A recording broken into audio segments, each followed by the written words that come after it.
May resibo raw ang kampo ni Ramil Madriaga na magpapatunay na kilala siya ni VP Sara.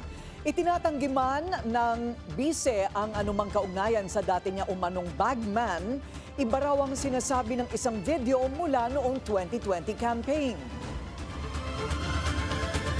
Yung sa mga larawan, madali niyang i-deny yun kasi marami nagpapapicture sa mga politiko.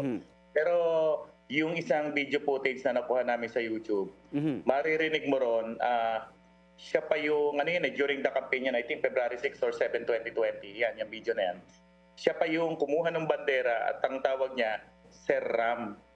Hinahanap niya si Sir Ram, which is si Ramil Madriaga. Ayan. At tapos, yung mga tao sa paligid, sinabi kay Ramil na, Kuya Ram, hinahanap ka ni Mayora. So, the video speaks for itself.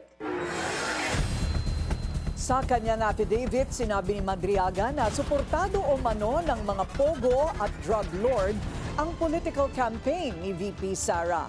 Paniwala ni Duterte, may kinalaman ito sa kanyang posibleng pakdatpo sa 2028, bagay na itinanggi ng abogado ni Madriaga.